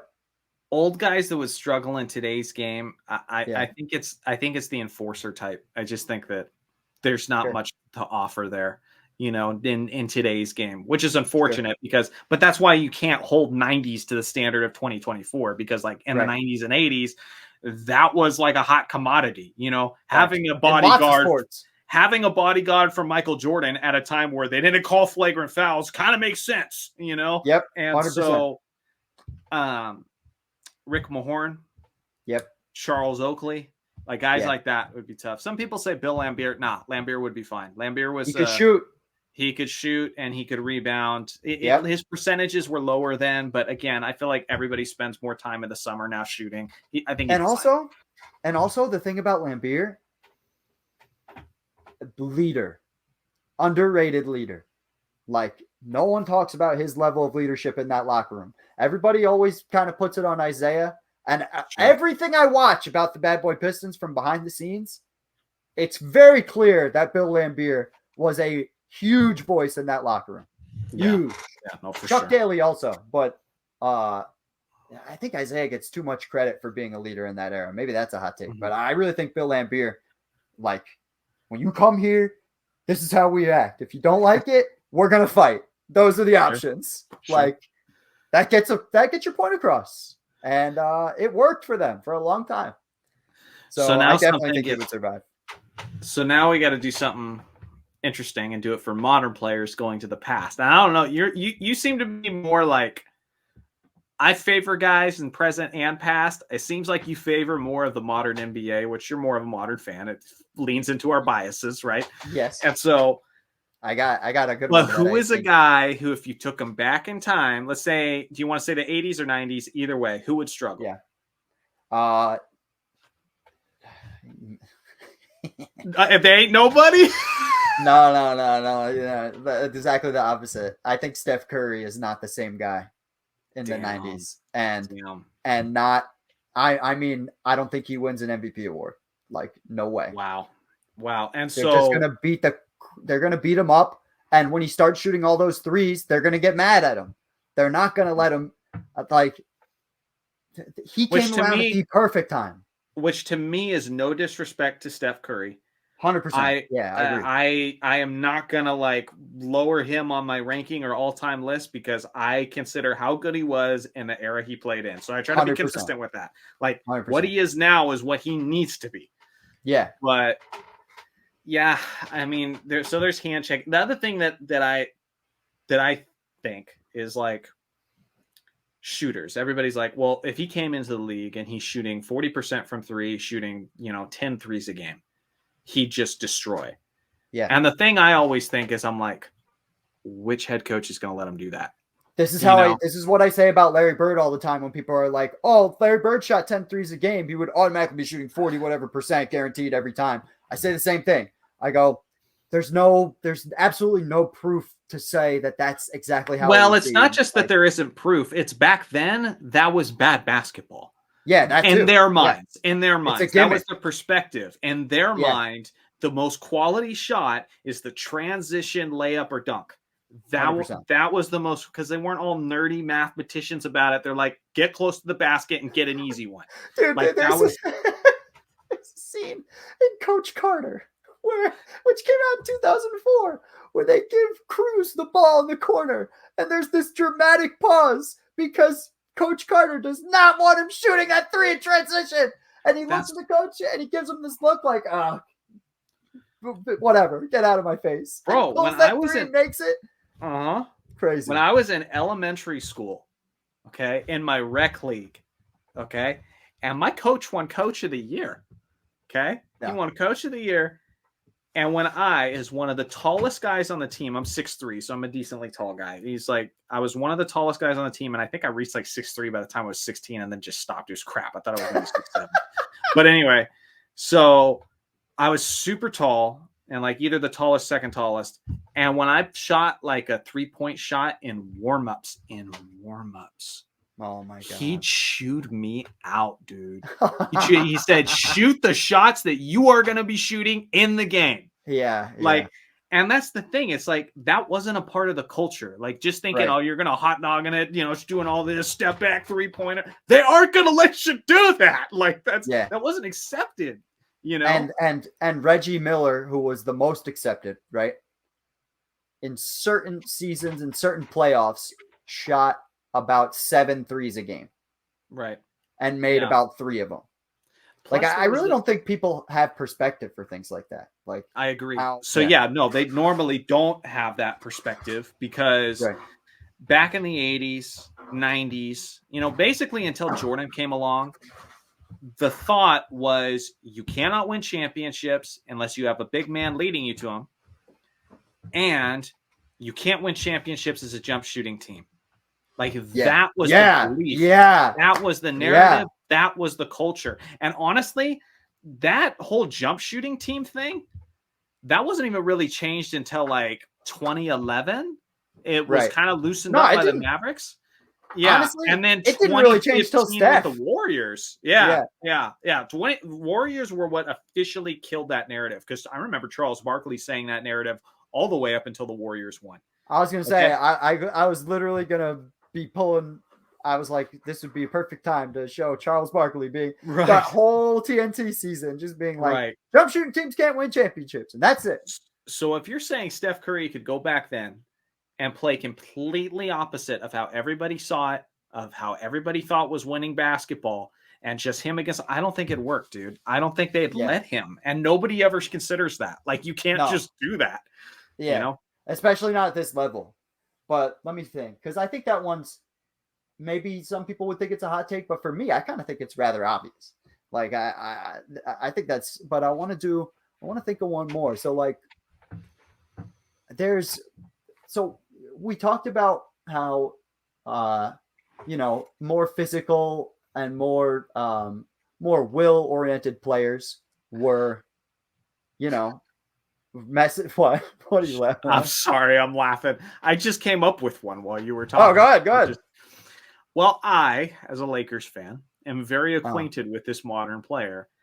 And seeing that Anthony Davis has the durability of a graham cracker and would be playing in a time with bigs where they're allowed to bully him, where they have literally enforcers who will be playing up against, I think he'd be way more injury prone than he is now, dude. See, that's the shame about him, because if you just told me healthy Anthony Davis, I think he'd dominate. Frankly, I think he would dominate in that area. Yeah, if he's healthy, but that's like the greatest what if of all time. True. It's only happened to steroids. He'd be Bill Walton on injury steroids in the 80s. You kidding me? Yeah. A lot of his injuries are non-contact injuries. Imagine all the contact. Would you call him the closest thing to this generation's Bill Walton? Is that close, or has he played more games than that? I think he's played more games than Walton. Well, yeah, Walton's the worst as far as injury-prone players of all time. He is the most. No one's really done that since. No one's won an MVP and a championship, and then 5 years later turned around or like had been almost completely exiled from the league, and then come back and gotten another championship, get 6 man, and like completely redefine your career. I feel like he's like the only situation where that particular thing is the case. Yeah, as far as frequency of being injury-prone, I think there was a time where people might have said that was Kawhi Leonard, but at this point, sure, I think Kawhi Leonard's been healthy long enough where, like, I don't know, he's not quite at that AD Bill Walton conversation of injury prone. Yeah. But no, Anthony Davis is a good one just because of injuries. But I'm thinking, like, whose skill set would not work, like, at all? And we said Curry, but like, almost in the same vein, I think of guys like Trae Young, like these little guys, like Brooke Lopez. Brooke Lopez, I think, would have to revert back to the old Brooke Lopez. Yeah, I was gonna say. That's what I was gonna say. I just don't think Milwaukee, like, those more recent years, Brooke Lopez. I don't think that's gonna work. Because I think he will be forced down to be in the paint more. I think he's going to be needed there too much that they're not going to let him do like the things we see him doing in the modern day. Yeah, this is definitely harder for me than the opposite. You were right, because I just think there's a very particular type of player that would not work previously, but other than that, because of how much more skilled the guys are today, I think they have so much better of a chance. You know what I mean? Moving backwards, as I think, frankly, I would feel this way almost about any sport, honestly. Like, I think James Harden would have a really hard time in the 80s. You do? Interesting. Yeah. Even though he can do well in a half-court setting? I am accumulating. I have been accumulating for like a year plays that were called travels in the 1980s. Because I say all the time that they call it more strictly, but until this, I haven't really been able to back it up. Like, I'm just saying that and assuming that people are going to either they've experienced that too, or they're just going to believe me. But I really want to visualize it for people and say, listen, when I talk about there wasn't a gather step like there is now, it is like night and day, dude. Like, guys get away with stuff that they just couldn't back then. And I think that adjustment would be so hard. Like, even the step back jumper, that had a slow implementation. And technically, under the rule book, it is legal. It is legal. So they loosened up on that. They called it legal, but they didn't ref it like it was legal back then, not in the 80s. Right. That's what I was going to say. Technically, it's always been legal. Like, it's technically just a gather step, but not towards the basket, away from the basket. You started seeing it a little bit in, like, you started seeing it a little bit more regularly in the 90s and then definitely in the 2000s. Guys like Paul Pierce, were doing a lot more. Even Reggie Miller started incorporating it into Kobe had a good one too. Penny Hardaway had a weird spin jumper that was kind of Yeah. like that. Yeah.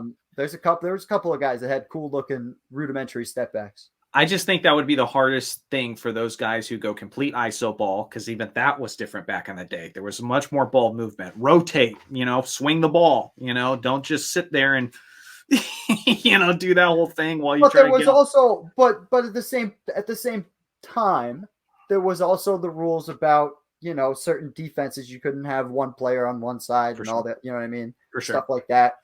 But I do think in certain scenarios where that is the case, before that they made that rule, because I think they made that when did they make that rule? I don't have the year off the top of my head, but I think if you put Harden in a one-on-one situation against a lot of guys from the past, he's going to get to the basket.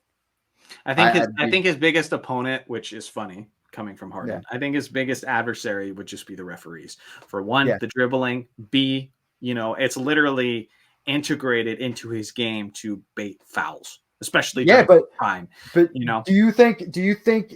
See, I almost think if you give somebody something that they've never seen in that perspective, where if you're a good enough actor, and we know Harden is an amazing actor and at pulling people in and whatever, if they were getting fooled by that in the mid 2010s, early 2010s, why wouldn't they get fooled with that in the 1980s when that never happened?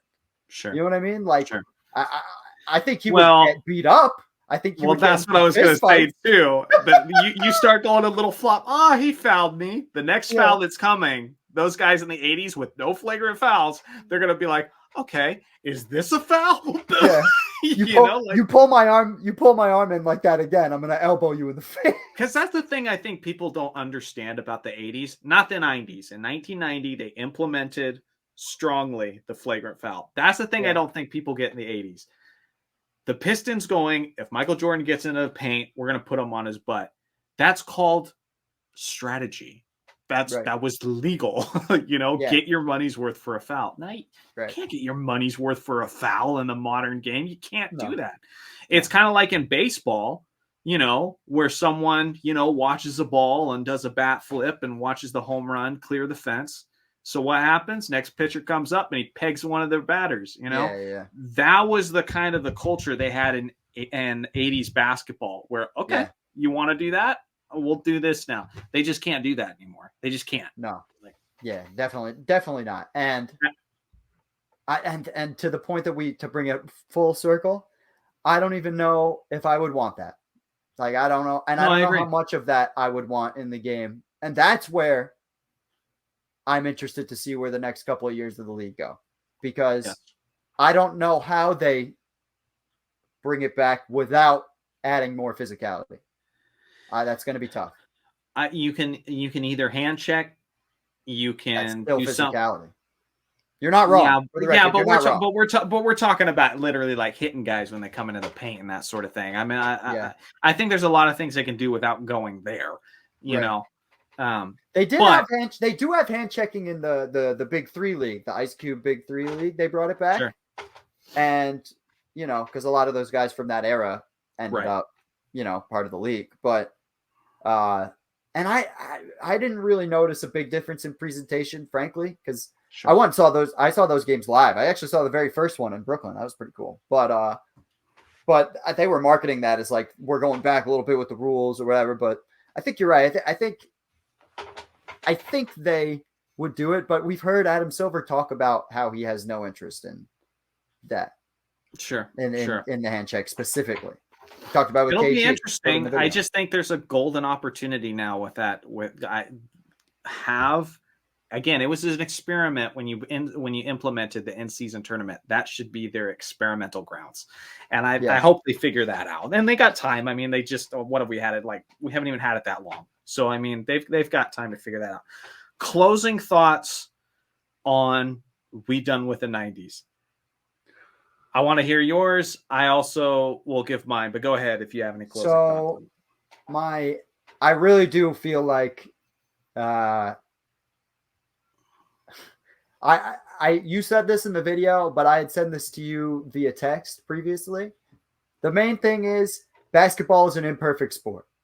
Yeah. It's a completely no era, no player, no situation is perfect in basketball. That's why we watch.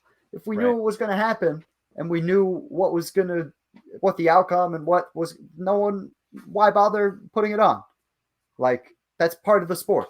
And I think that to what we talked about, I do think the 90s are held to and the early 2000s Almost like deity like status. Yeah.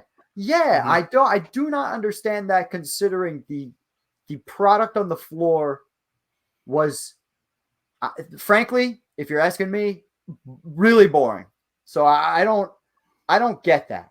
And I don't get to what we were talking about earlier. I don't get that this should be the way it was with this low scoring, because what would happen if they were like, hey, you know what? Let's do 90s week here in the NBA. All the rules are back in the day. We're just going to do it for a week. People would lose their minds in a negative. It would be fascinating for basketball discourse, but yeah, I think at this point, if you're going to reduce offense, it'd have to be slowly and gradually. And again, they didn't even like it in the 90s. That's what I'm saying. In the late 90s.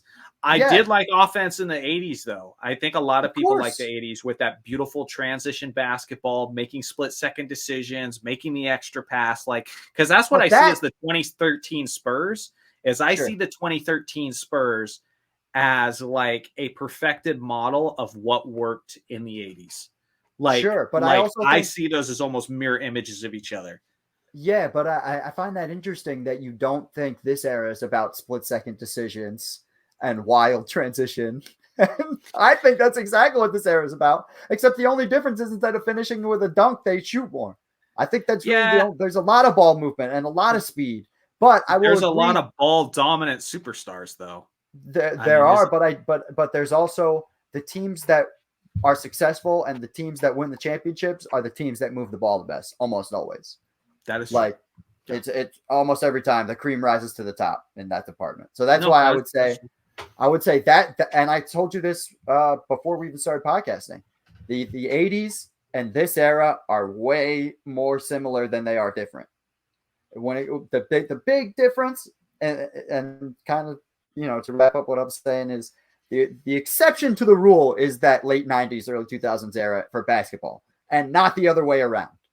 And I think the further we get away from that, I think the more people will realize, like, this is where we're going. And I do think we're in the next half decade, we're going to see Adam Silver in some way, shape, or form deliver some punishment for this. I'm telling you, I sound like a crazy person, but this All-Star game was a big deal. I think it was a big deal in the mind of Adam Silver because they embarrassed Adam Silver. He straight up embarrassed him. Deflated, dude. Yeah, he was like, well, mortified.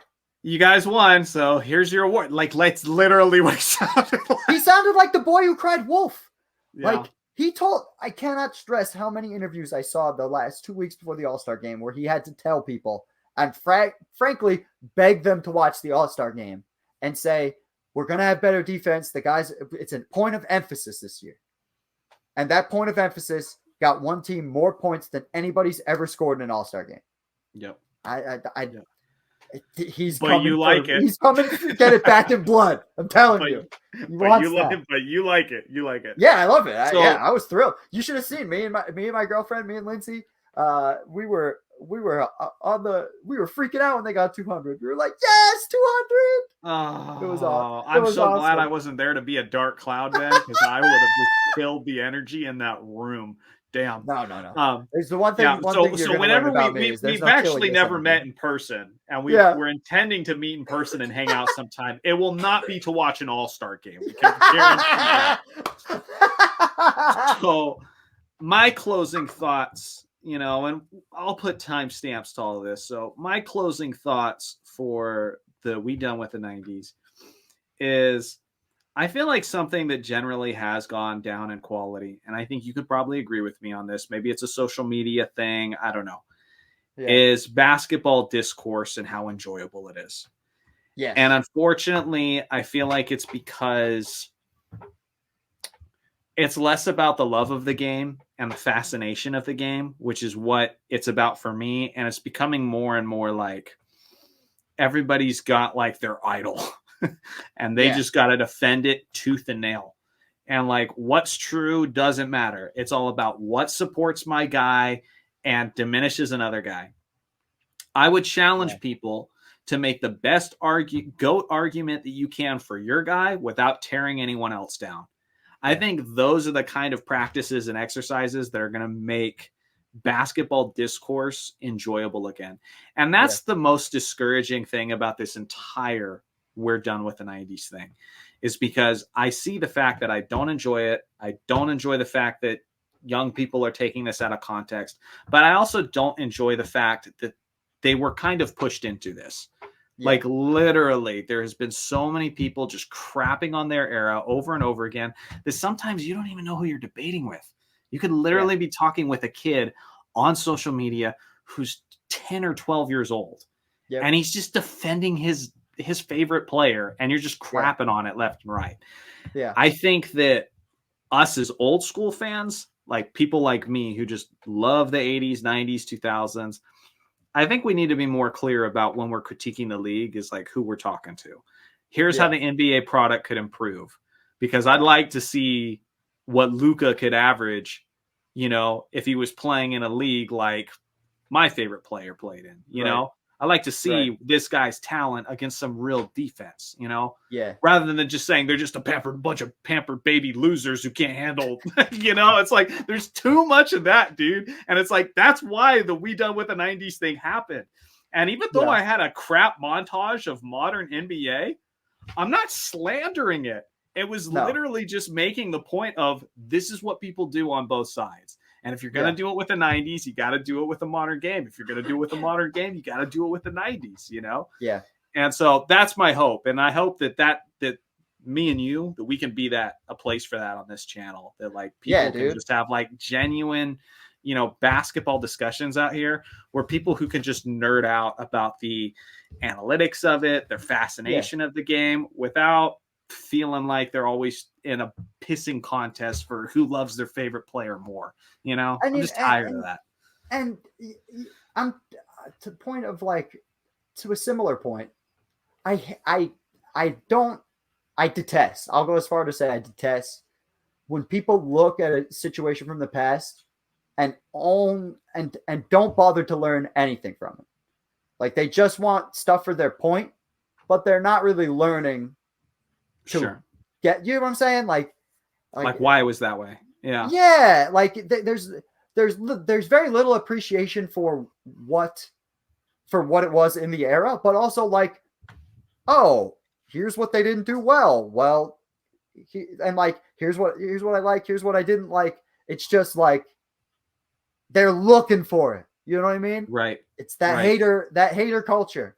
They're looking for the negative. They're fast forwarding through like very nice plays, and they're looking for the garbage. Sure. And that needs to stop. I don't know if I have any say in the matter, but if I was the czar of sports media and sports discourse, that drives me crazy. Yeah. Learn from the past and take it forward. And I will say, I think what young fans can do, and again, there's just some haters out there. There's just some people who hate the modern game. They're going to hate absolutely everything. But there's some people like me, I see a lot of viewers who literally don't hate the modern game. They don't hate the modern talent, and it goes both ways.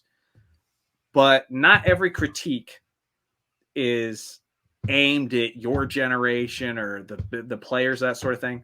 For example, I've seen a lot of people in the comments saying, well, we've been listening all the time that Michael Jordan would average 50.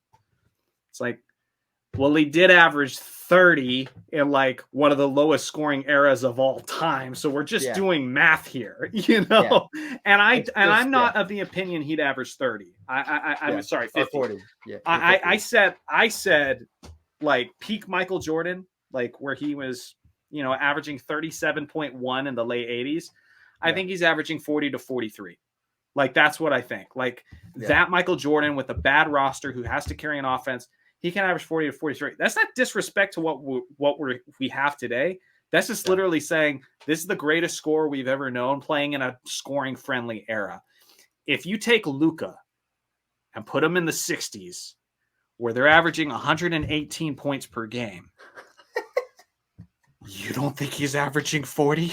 Easily. I do too. Not to mention, he's so much bigger than half of the guard, like most of the guards in that situation. Like, he just has a multitude of advantages. People are going to see him dribbling. He's a huge talk about dribbling. Yeah, it's crazy. Yeah. Like, his but dribbling. I'm saying it goes both ways. Like, LeBron would average a ton in 1962. I still think Wilt averaging 50 in 1962 is impressive, but there's reasons he averaged 50 in 1962. He played 48 minutes. There was a bazillion possessions, and so it goes both ways. And I think that's what fans need to be better about detecting too, is not every time people are trying to look at it analytically like that, it's not a shot at your guy, Yeah, definitely true. It's definitely true. So. All right, brother. We went an hour longer than you said you wanted to. We always do this, dude. Yeah. That's why every time you do this before we have these conversations, I'm like, we're gonna go and it's gonna be fine. Yeah. Well, I hope you guys enjoyed it. For the few of you guys who've actually made it the 2 hours, if you have some feedback on how you think we can improve, what topics you like us to talk about, I actually think like some way where we can integrate the viewers into it more, because obviously this isn't live, but I would like to start doing some of these live. Well, that's what I'm saying. That would be the number one thing. Let us know if you would actually be interested in us going live for one of these things. Sure. We could do this exact format live very easily. But maybe like some of the top comments, like people ask like certain things they'd like us to talk about, or our opinions on X.